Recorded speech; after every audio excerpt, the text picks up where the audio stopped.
Okay. Good evening, everyone. This is my name is Mary Kang. I'm the director here at the Henry Waldinger Library. We are doing our Valley Stream Book Club meeting for June 24th. Um, and the book that we are discussing today is called Hotel Cuba and is written by Aaron Hamburger. He is joining us as our guest, and I am going to I provided you a lot of information about him, so he may want to add some more information, and then we'll start talking about the book. So it's your turn now. Okay. Great. Let me grab my copy of the Okay. book. Um, I think to I refer. know it's a couple other people are supposed to be joining us, so we'll see what happens. And I'll monitor the chat. Okay. Awesome. Yeah. Okay. So here it is, Hotel Cuba. If you do not have your copy, this is obviously a well-loved copy I have here. So yeah, first of all, thank you for having me. I really am so great. This is actually the room where I wrote the book. This is my office at home. So it's amazing to work on something for so long in the privacy of your own room and then to see it live out in the world and readers develop their own relationship with it. So that's really fabulous. So maybe I'll tell you a little bit about how I wrote the book and how it came together and some of the research that I did. And then I'd love to hear, your questions and your thoughts and have a conversation as well. So back in 2017, my brother sent me a picture of my grandmother that I had never seen before. And if you have the paperback of the book, the picture is reproduced here in the back. And it's a picture of my grandmother, and here she is. She is wearing a man's shirt, a man's tie, and a man's pants. And this is in 1922, actually in Key West, Florida. I had never seen this image before. I knew my grandmother as a very traditional Yiddish bubby. She always wore skirts and a nice blouse. I never saw her wearing pants or an outfit of this nature before. And she was a very kind of loving grandmother. She had a very thick Eastern European accent. She would sing lullabies. She was famous for baking cookies. They were called rock cookies because they were delicious out of the oven, but then they were rock hard an hour later. You could break your teeth on those things. So that was what she was known for. Anyway, so I was very surprised to see this image, and I started wondering, who is this woman that I knew? And she was in her late 80s and 90s when I knew her, and I was a very young child. I was born very late in my family. I was sort of a late surprise. So I knew her as a grandmother, but I didn't know her as a woman. So also around this same time, there was a writers' convention that happened here in Washington, D.C. It's in different cities every year. It just so happened that at the same time it was being held in D.C. And a group of writers were concerned about various causes, things that were happening in the world, and they wanted to go to visit the senators on Capitol Hill, knock on their doors, and express their concerns. And nobody took the state of Michigan, which is where I'm from, where I grew up, and where my grandparents lived, and where my mother still lives. So I said, I'll take Michigan. So I took that picture that I showed you with me, and here it is. I took it with me, and I went to visit the two senators from the state of Michigan, including then Senator Debbie Stabenow. And I waited in line. They used to have office hours. They may still do it. I don't know after January 6th how they do things there. But there were all these lobbyists, in suits and carrying professional folders. And then there was me, the dopey writer, with this picture of his grandmother. And finally, it was my turn. And I said, I'm here. I'm representing a group of writers. And we're very concerned about funding for the arts and also about immigrants. And I said, my grandmother was an immigrant. This is her picture. Let me tell you a little bit about who she was. And I hope that you will, support the rights of immigrants today in her honor. And the senator said, oh, I agree with you 100%. And I thought, that's the easiest lobbying job that I ever heard of. So I said to her, what can I do to support you? And she said, you're a writer. Tell your grandmother's story. And, I was surprised. I thought she would say, donate to my campaign, march in the streets, call the no, no, no. You're a writer. tell your grandmother's story. Now, Hotel Cuba is my fourth book. The other books that I have written they all deal with culture and they're very steeped in place, steeped in often questions of history and politics and faith and a lot of the themes that you see running through this book, but they're set in much more contemporary time. So I didn't know how could I do this. And then I happened to go to a reading of a local historical novelist whose name is Dolan Perkins Valdez. And she said, when I write historical fiction, I write a draft of my story to figure out what do I need to figure out. And that advice really freed me because then I could just start writing the story and then I would realize, oh my gosh, she's on a boat. Where do they wash their hands? Do they have sinks? What kind of water? How did it work? Oh, they're landing in Cuba. Oh, I need to know, okay, when you land in Cuba in 1922, what do you do? How do you get off the boat onto the dock? So instead of researching like every single thing that was happening in the world in 1922, my sort of scope was narrowed. And then that allowed me to really focus my research so it wasn't so overwhelming. So, what kind of research did I do in order to unearth this story? So, the place where I started was back in the 1970s. My brothers interviewed both of my grandparents about their immigration stories, and they recorded them on cassette. So my grandparents were like, who is going to be interested in our stories? We have nothing to say. What are we going to talk about? 7 hours later, we had this bank of cassettes that later on they were converted digitally into CDs. And now I have them on my computer. I can listen to them on my iPhone. And by the way, if you have, anybody in your family who has like family stories, I really encourage you to interview them, record them, hang on to them, and they will be passed down for generations. It's just an amazing record to have. So anyway, we had 7 hours of these interviews. By the way, I was 5 years old at the time, and you can hear them saying to me, Aaron, maybe you want a cookie, a pear, I have a vague memory of like being on the carpet, while this was taking place. Anyway, we had 7 hours of these interviews. 6.5 hours was my grandfather telling his story. Half an hour was my grandmother telling her story. You know, that's the way it was. So, in a way, for me as a novelist, it was helpful to not get too much because then it allowed me some space and some freedom to start using my imagination and to fill things in. So, my grandmother gave an overview of her story, and most of what you read in Hotel Cuba, most of the major plot points of it are exactly what happened to her with a few riffs here and there that either most of them were other people's stories or things that I uncovered in my research that I just thought were so interesting and just made for such a good story that I wove it into my grandmother's story. So that's where I started. I listened to those tapes over and over again, not so much for the details, but for the tone of their voices, for what they valued, what they thought was important, what they didn't think was important. My grandparents, for example, were not very political people. They were not interested in the grand comings and goings of governments and regimes of history because it just didn't seem to affect their daily lives. They didn't connect it in that way. People in Tsarist Russia, which is where they grew up, were powerless. So the idea that you could control the government was like totally foreign to them. It was about your family and how do you make sure that your family is okay and how do you provide for the people who are near and dear to you. So I started with those tapes. Then I also traveled. So I went to Havana myself. And now it's interesting because in Havana, there were no sort of like libraries or records of the immigrants who were like my grandmother who came at this time.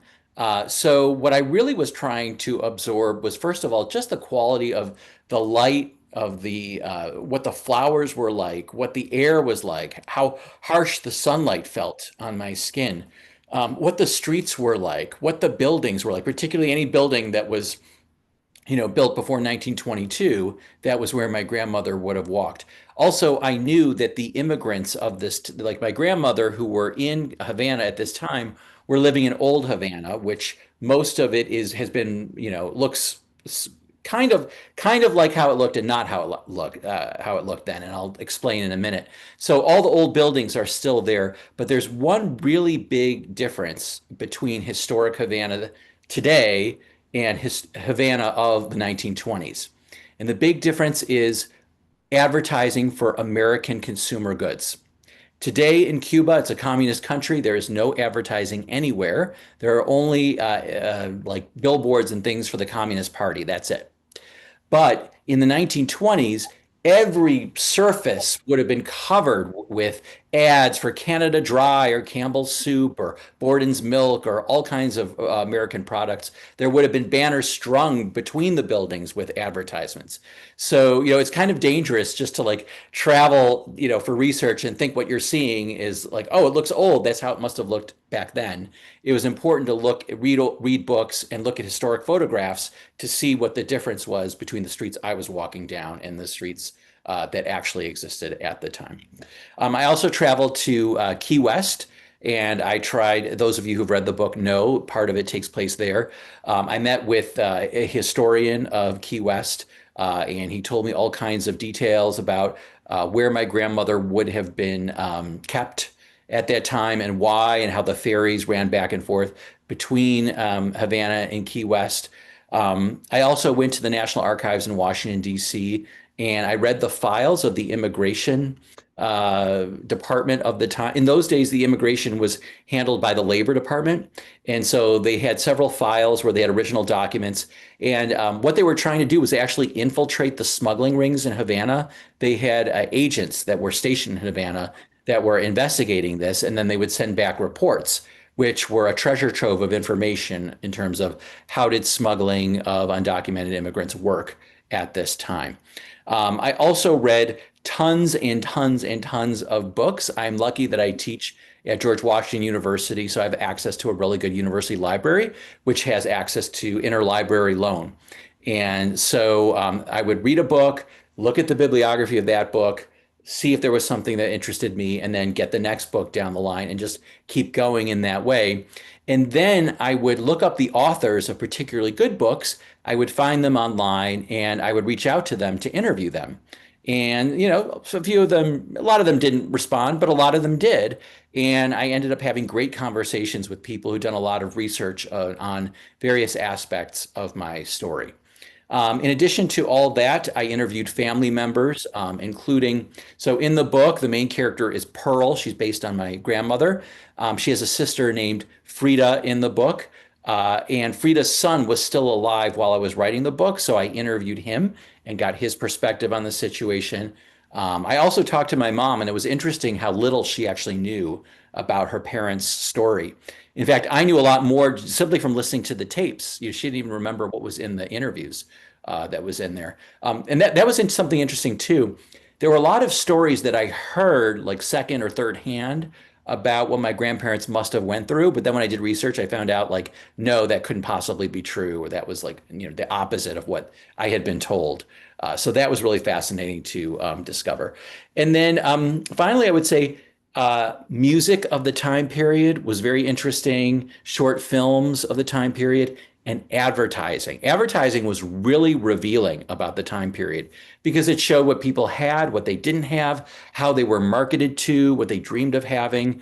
And it just led me to question things that I take for granted about our everyday existence. For example, cars didn't used to have heaters, so they would sell heaters separately. So, that's why they were called car blankets because, you weren't sure if the car had a heater or not. So at least you could have a blanket to keep yourself warm, for example. So just lots and lots of research from all different vantage points and a lot of curiosity and asking a lot of questions. And it was a lot of fun. I mean, I could have just worked endlessly on this book.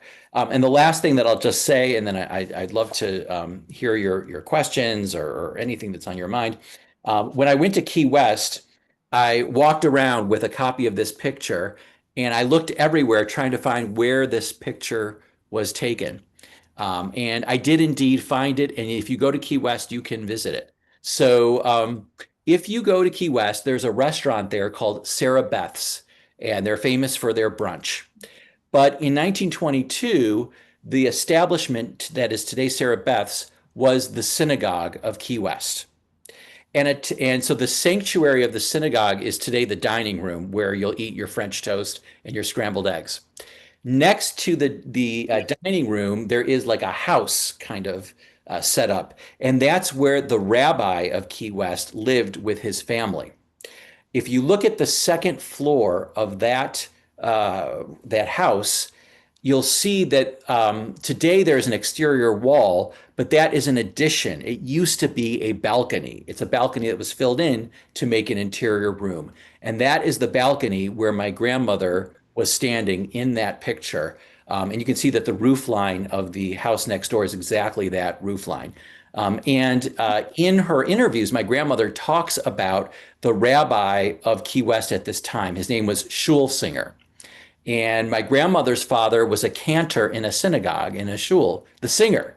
So she talks about an interview. She said, I told that Rabbi shul singer, my father is also a shul singer. He's a cantor like you. So treat me better. And so, clearly she was not happy with the way that he was treating her. And through my research, I also found out that when Jewish people like my grandmother were, apprehended in Key West, they would be remanded to the custody of the Jewish community. I also found out from a guy who wrote a book about the Jews of Key West that this rabbi, he went back and forth to Havana a lot and was probably involved in some smuggling of at least alcohol. And the people who smuggled alcohol in those days were also smuggling immigrants because it was the same boat and they could do both. It's interesting, Mamie was telling me that, about Chinese immigrants to Cuba. There were a lot of immigrants from different countries who wanted to get to America and couldn't get in. So they went to Cuba because it was very close to America. And the shipping companies, by the way, advertised this. And it was an active marketing strategy. I actually found a memo from one of the shipping companies saying, make sure the immigrants know that you can go to Cuba instead of America. The sad thing is that the Chinese immigrants, a lot of them would pay people to take them by boat to Florida. And instead, these smugglers would cheat them, take them to the Gulf, and then throw them overboard into the water to drown. So it was really terrible the way that a lot of these immigrants were treated back then, and even still today. Obviously, people in that situation, some things do not change. So, which is what inspired me to write the book in the first place. I think, it's a story that keeps going on. The nationalities just change. So that's how I came to wrote the book, and now I'd be very happy to answer all of your questions or hear your thoughts or have a little dialogue. I love to hear from readers. Well, early on, before everybody signed on, I told Aaron how much I enjoyed reading the book. It's beautifully written. The depth of your research comes through. And I could only imagine how much time it took, and it was, but it makes your book multi-layered, which is absolutely fascinating. And it does something, when I was long ago and far away, when I was in college, I became a huge Doris Lessing fan. And Doris Lessing said one of the reasons we read fiction is to learn about how other people live and their experiences. And this was a perfect example of that. And so I just loved reading about it. And it made me want to go and get a couple of nonfiction books about that particular period. I also told Aaron that my husband's parents, in other words, his grandparents, were also immigrants around the same time. His father's, his grandfather and family came over right before the Great War, and his grandmother and her siblings came over right after the Great War. And their immigration stories, what little I know about them, they're absolutely fascinating. And there's one anecdote that I thought you guys might enjoy, and that is, my husband's name is Lee, and his boo-boo, his grandma, his mother's mother,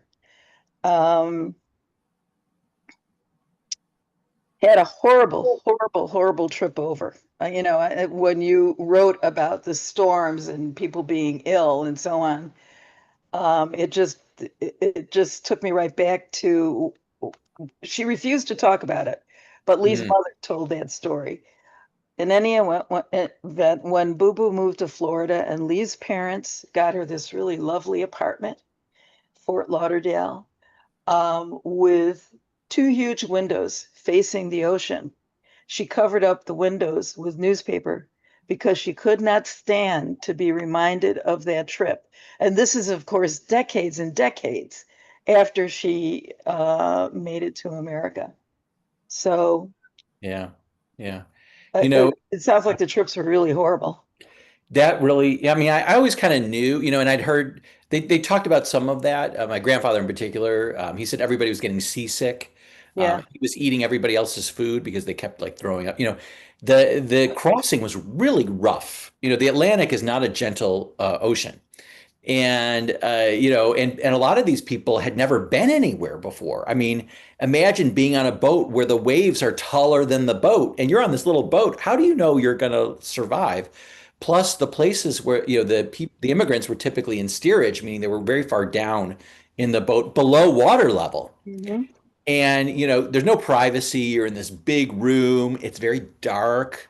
And every single thing that can be secreted from a human body was being secreted by human bodies in that steerage. I mean, it was definitely a rough, rough passage and very scary. And it's interesting what lingers after the journey. So my grandparents my mother always says that your grandparents were afraid of three things: police, dogs, and Mhm. water. Mhm.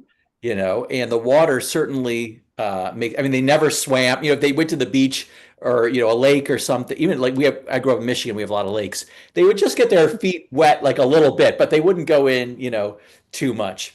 And dogs and police, they were afraid of from, Russia, from where they came from. So the other interesting thing is that my grandmother's sister, in the book, you see she gets into America. She pays an American couple to pretend she's their daughter, and they Mhm. smuggle her in. She ended up getting American citizenship during World War II when there was an amnesty because the government said, we want to know who's here and who's not here. So, we're just going to give citizenship to people so they're all registered. But she was terrified of leaving the country. And I grew up in Detroit, where going to Windsor to Canada is like Yeah. nothing, especially before 9/11. You didn't even need a passport. You just go, it was no big deal. She would never, never go to Canada. I'm here, I'm staying here, I'm safe. So even years later, that stayed with her. She was so afraid. Well, Lee's grandparents, one set was from Russia, one set was from Poland. They also, all of them, hated dogs and they hated Yep. police. Yep. Even, Lee's Boo Boo, who was this sweet, wonderful lady. She was a seamstress also. She could do anything. She could sew anything. Once Grandma sat her when the family went on a trip, and I was in grad school, and I stayed overnight there and just, hopped the subway up to school. And she was the kind of grandma that wouldn't let you leave the house. I never ate breakfast. I had a cup of coffee and I went. No, no, no. I had to have breakfast. But she did not like cops. And if I was walking with her on the street, she would go from this side over to this side so that the policeman could pass us on this side. Yeah. This little old lady who would never, I mean, what could she do wrong? No, my grandfather talks about how when he first came to America, his brothers and cousins had to explain to him, you don't have to be afraid of the police here. They're not trying to catch you. And he said, "Oh, don't I need my papers?" Because in Russia, the police could Yeah. just stop you at any time and ask to see your papers. And they're like, "No, no, nobody's going to ask you for that here. The police are here to help you if you get lost or you have a problem or something." But he couldn't hold on to that. It was too ingrained. The what they went through in Russia, was really it was very terrible times. They went through World War I. They went through anti-Semitic pogroms. They went through their village at one point was invaded by like 6 different groups in the span of 2 weeks.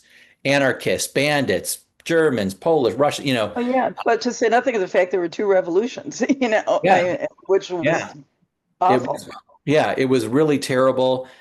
There was a severe famine and hunger. There was cannibalism that was happening in the Russian countryside. If you see some of the pictures from this time period, you think you're looking at pictures from Auschwitz. I mean, it was just desperate, desperate times, desperate situation. So, yeah, they knew they had to leave, and it was interesting because my grandmother came from a big family. In the book, I said she's one of 6. In reality, she was one of 11. But it was just, that was a lot of people. That was a big cast to keep track of. So I just narrowed it down to 6. But half of her family stayed in the village. They did not go to America. And it was the half who were, if you were married and had kids, you didn't immigrate because you didn't have enough money. You just couldn't afford it. So they stayed, but the other half of the family left. And everybody who stayed, pretty much, they all perished 20 years later in the Holocaust. So, I wouldn't be here if my grandparents had not decided to leave. Thank God. 2 questions. Yeah. Is Pearl's personality really as the book? I was impressed with her. What an incredible person, and her drive, her work ethic, was, I couldn't put the book down. Oh, thank you. Thank you so much. I was very moved by it. Also, I wanted to ask you what happened to Basha. I was always worrying about Basha. Oh, Basha. Yes. So my grandmother's personality was very similar to Pearl in the book. She knew what was right, she knew what was wrong, and she was, going to live by what she thought was right. And just to give you like a little sample, um, you know, she and her sister, they both married 2 brothers, and the 2 brothers had a business together. They lived in the same, they were very, very close. But then over the years, they started to grow apart. And then in the 1950s, her brother-in-law and my grandfather had a fight, and they broke up the business. And my grandmother was furious. She went over to her sister's house and she gave her what for. And my brother asked my grandmother, Ma, what did you say to your sister? And she said, not nice words. And that was the end of their relationship, and they never spoke again for the rest of their lives. Yeah. Because you did not cross her man. She was strong. She was a woman of few words, but when she spoke, she meant it. She was very emphatic. Um, Basha. So Basha is actually a conflation of two sisters. They had 2 sisters who were in New York in real life. So both the sisters ended up getting married, and they had kids of their own. And then I think they moved to Queens and to either I think it was upstate, like Sleepy Hollow, like somewhere outside of New York. But they stayed in the New York area. And my grandparents used to drive from Detroit to New York to visit them. So they had families, and we're sort of in touch a little bit. So But yeah. we're actually on the Queens border. Oh yeah, yeah. That's what Mamie was saying. Yeah, yeah, Oh, yeah, walking distance to Rosedale, right? yeah, yeah. So yeah, absolutely. But they turned up. By the way, the proposal scene in the book with Pearl is taken almost verbatim from the interview. That really happened that way. So yeah, Well, you could see that they knew that they would get along. yeah, Something you knew, and they understood the struggle, I think. yes, they were like a unit. In fact, I have a nephew who, when he was very young, so we always called them Ma and Pa. That was their names in our family. And my nephew called them Mapa because he couldn't imagine one without the other. I mean, they were like this. Yeah. Uh, yeah. But then when my grandmother was in her 90s, she passed away. And my grandfather, we were so worried, how is he going to survive? They were so close. And he came and stayed with us for a little while because he didn't want to be on his own. And I remember he came out of we were all in the kitchen, kind of worried, what's going to happen to Pa? And I remember he came in from the guest room, and he said, now I have to live for my family, my children, and my grandchildren. And he lived another 4 years, you know. And I used to go to visit him all the time, and I have his picture actually here on my on my desk. Here he is. This is Ben the Oak, if you know from the book. And I used to visit him all the time, and he was the kind of grandfather who I would say, like, he'd say, "Oh, how are you?" I said, "Oh, I'm good. I just stopped to tie my shoes." You tied your shoes? You're so smart. You're so wonderful. How did you know how to do it? Oh, you're the best. Like whatever I did was like just amazing. I mean, unconditional love and admiration and approval. And, it was so special to have that in my life. But I mean, it just blows my mind how they ended up in Cuba. But it was I got the feeling, a very genuine passion they had for Cuba. They did have a warm feeling about it, and there were some beautiful things that they, Well, I would say for my grandmother's sister, yes. For my grandmother, no. Yeah, my grandmother, she wanted to get to the United States. She wanted to be with her family. But she talked about this man that she met there, the character who became Alexander. I thought she was going to end up marrying him. She talked about him in her interviews. She mentioned him by name. His real name was Herman Brenner. And she didn't give a lot of detail. So when she gave a detail, I thought this must have been important to her. And I also, she actually came into the country legally the second time. So that was different from the book. And I found her immigration record. And on the record, you have to list who is your closest friend or relation in Cuba. And she listed him. She listed that Oh, man. wow. Wow. So clearly, he was somebody who was somehow important to her. Why or how, I don't know. Her sister, on the other hand, very interestingly, I was interviewing her sister's son. And he said that when his mother was in her 80s, they went out to a restaurant in Miami. It was a Cuban restaurant. And his mother started speaking in fluent Cuban accented Spanish to the waiter, like fluent. And then she turned to her son and she said, Havana was the most beautiful city in all the world. So it really did linger with her in a positive way, much more positive than what my grandmother remembered of it. Yeah, but I think your grandmother had a different role. She was more mature because she kind of raised Frida, so she grew up at a very young age. Yeah, yeah. My grandmother, they always called her the Balabusta. She was Yes. always the cook. She was good at the sewing, her sister not so much. My grandfather told the story of, and I think I used it in the book, how my grandmother was trying to teach her sister how to cook and how to make a potato soup. But instead of potato, my grandmother's sister put in horseradish instead by accident. And my grandfather said, "Oh, it was the most disgusting soup. Who does that? Can you believe it?" This was 50 years later. He still remembered it. He was still angry about it. That soup was so luscious. Oh my God, it was so bad, which I thought was really instructive because here they were. They, lived through the Russian Revolution and World War I. My grandfather almost died like 5 times. They crossed the ocean. They immigrated to America. But what is he mad about? His sister-in-law's terrible soup.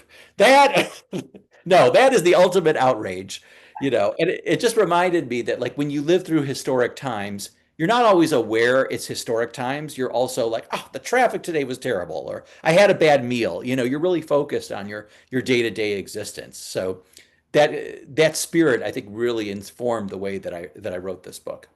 I wanted to say something about, I'll just make one quick comment, Barbara.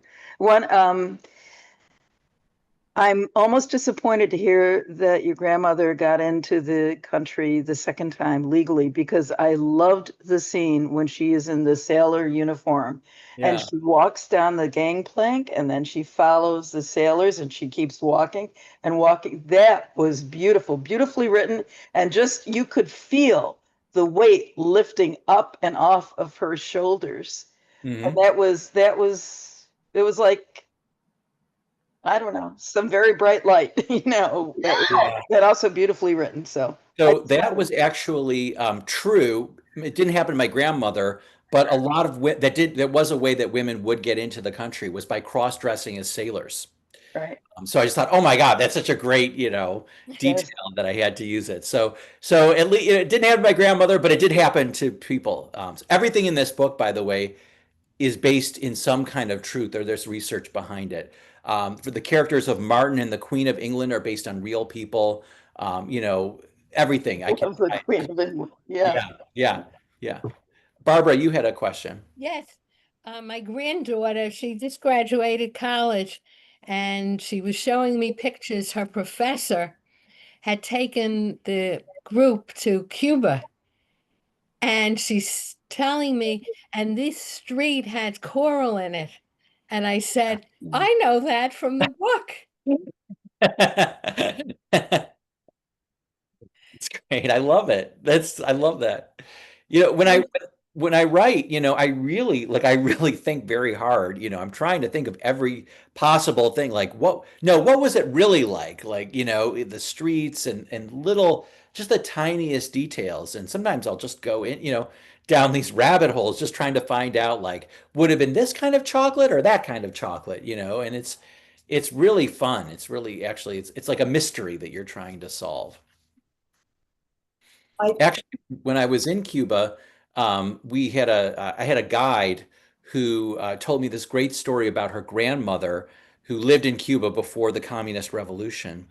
And she used to go everybody went for walks on Sundays down the main avenue where there were beautiful department stores. And they would look at these gorgeous dresses in the windows, the beautiful window displays, all these dresses that they could never afford, but they could just dream of and just admire. And so that story then ended up informing the scene in the book where my grandmother takes that same walk. So it's amazing, just a little detail sometimes, and it will lead to a whole scene. Well, also the things like there's some things you can identify with, but the book really made me want to go to Cuba. Oh, yeah. Absolutely. Yeah. It's one of the most thought-provoking trips I've ever taken.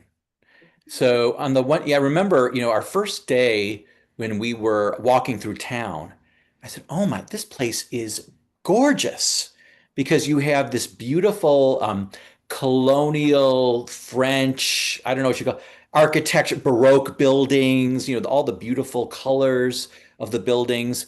And then you have the tropical, but with palm trees and a tropical sky and the beautiful flowers trailing over the sides of the walls. I mean, it's so atmospheric, and then people are playing music, and then these cars, these 1950s style cars through the streets.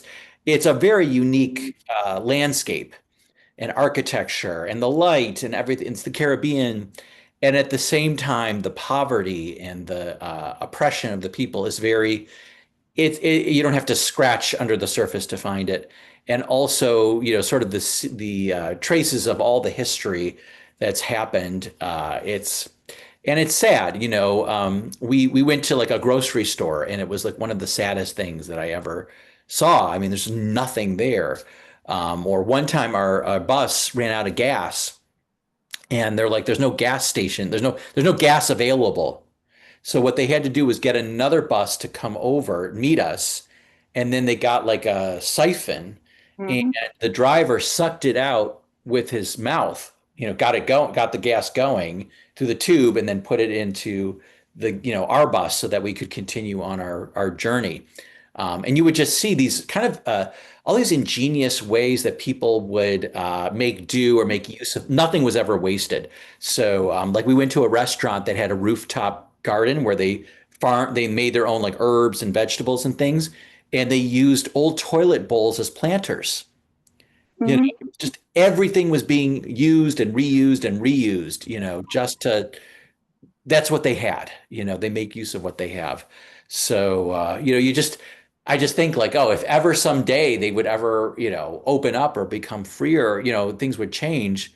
I mean, it would just be such an amazing place because it's such a great, you've got beauty, you've got history, you've got beaches.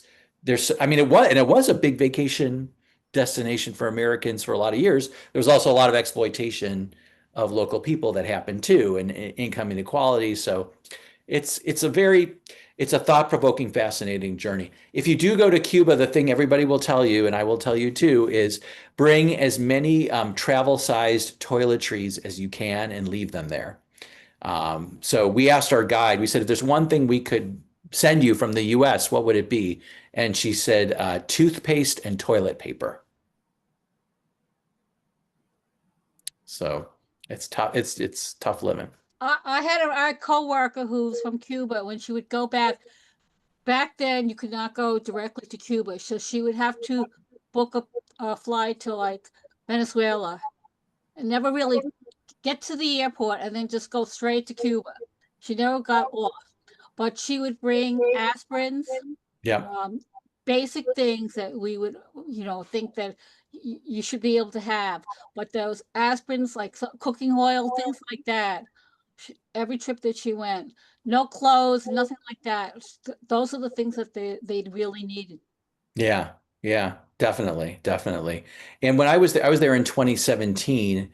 And things were like a little better at that point. It was, Obama had started like open up relations with Cuba, and and there were these big American cruise ships that would dock in the harbor, and all these tourists would get off, and they would buy like all the souvenirs and artwork and eat in the restaurants, and there were private restaurants that were opening, and people would eat in Madonna came and had a party there. It felt like things were like opening up just a little bit. And then that sort of window closed, and then COVID hit, and that really hurt them in terms of the tourism. So I'm not sure how things are now, but I don't think that it's better now than it was then. I think it's tough living.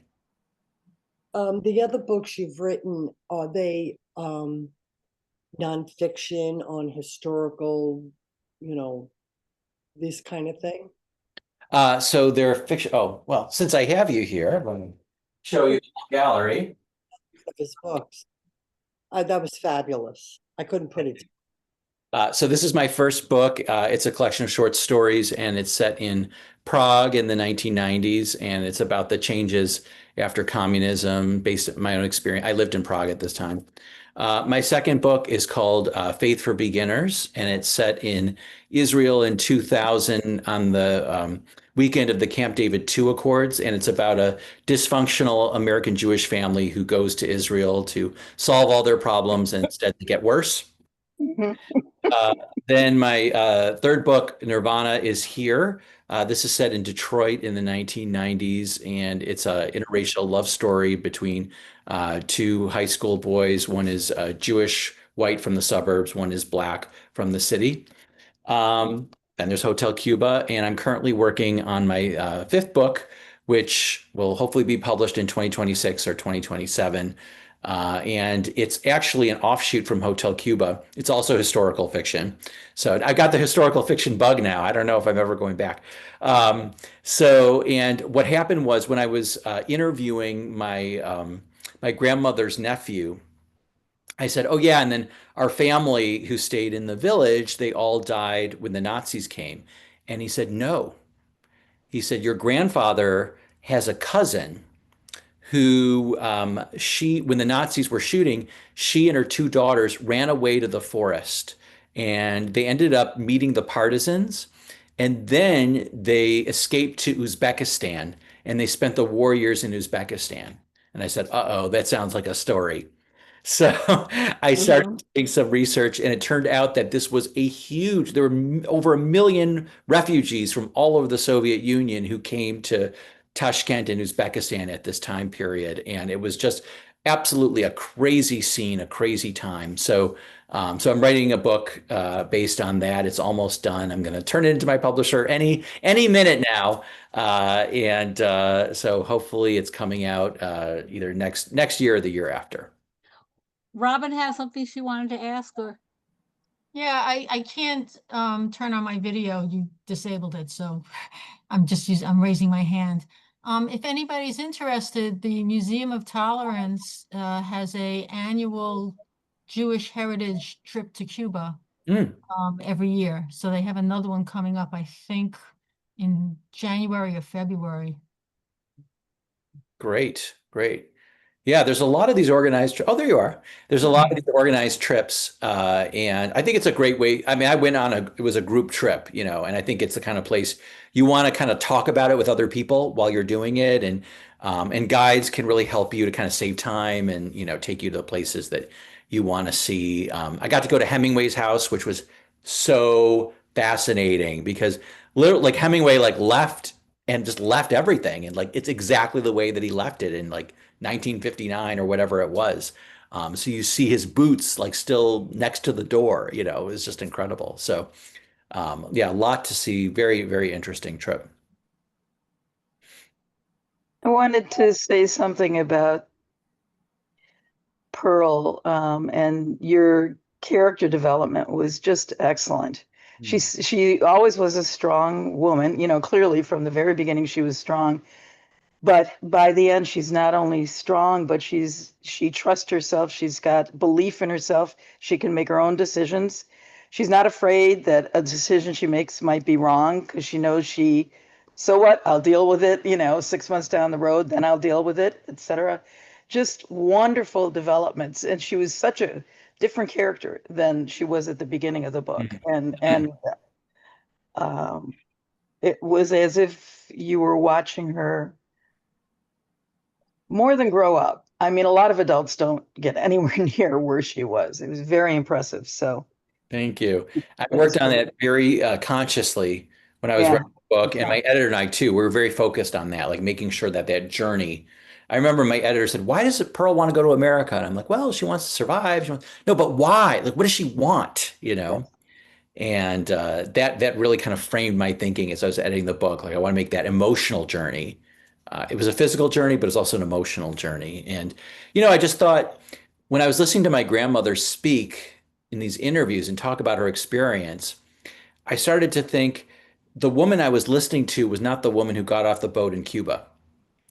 That something yeah, happened there that yeah, marked her and toughened her up and steeled her spine. And yeah. I just thought that I wanted to reflect that. But she also had it within her not to settle. She was not settling. She didn't settle. She wasn't going to settle for whatever was being offered in Key West. She wasn't going to settle for staying in Cuba, although it would have been a comfortable life. She even wasn't going to settle for being in New York City and living the way that they were living. From the moment she arrived, things were going to get better. Very impressive, very impressive. And I loved when she finally made the decision that she could have her own life and be her own self and be married if it was to the right person. Yeah, yeah, yeah, yeah. It was a kind of freedom that she chose by having her own little tribe, as it were. Yes. Yeah. And the whole thing, it's like every other page, there was something in there that spoke to what freedom really meant to her. Mm, And it wasn't in the end just having enough to eat and knowing that you weren't going to be raped going from a shed back to your house. It yeah, was much more than that. And that I really, that drew me to Pearl a whole lot. I like that a lot. that's great. Well, thank you. Thank you. One question. I'm curious, do you know what happened with your grandmother, Pearl, between her and her father, since Frida married Mendel? Oh, yes. Oh, Good question. yeah. Well, that part I kind of exaggerated a little. I mean, definitely so it's very interesting. I never met my grandmother's sister and her husband. So I was interviewing different people in my family about them. And the strange thing was I never heard anybody say one nice thing about, the character of Mendel. And nobody had anything nice to say about him. And I remember my aunt saying, I remember they worked in the grocery store together. Your grandfather would be in the back unloading the boxes, and your grandfather's brother would be in the front wearing a good suit and a gold watch and chatting up the customers. You know, just nobody had anything nice to say about it. So I imagine that, but I don't know. That's who she picked, and they were together their whole life. So there you go.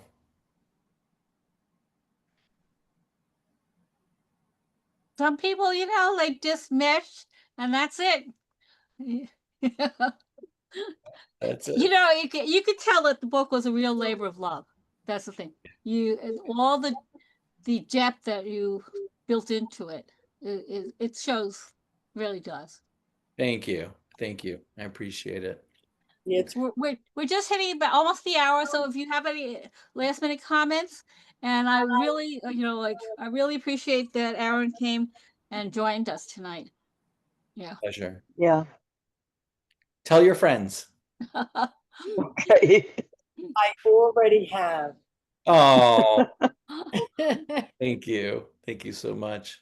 Like a lot of times I have to explain to you, we've been doing this for almost 3 years now, over 3 years since the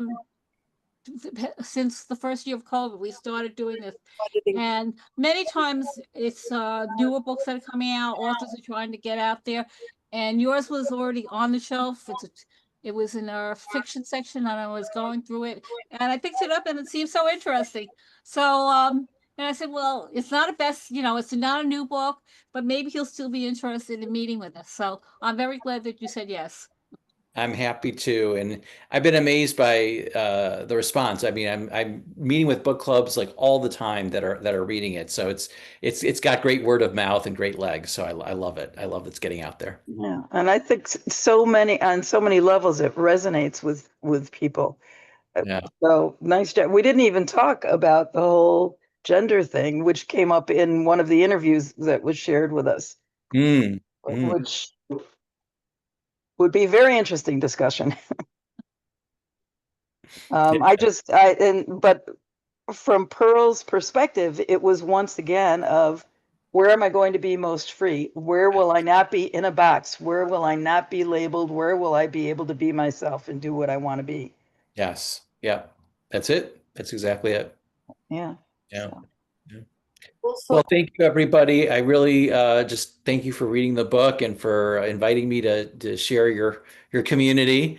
And stay cool, everybody. It's hot weather these days. It's very hot here too. Oh It's gosh. very, very hot. My Thank car you said so much, Aaron.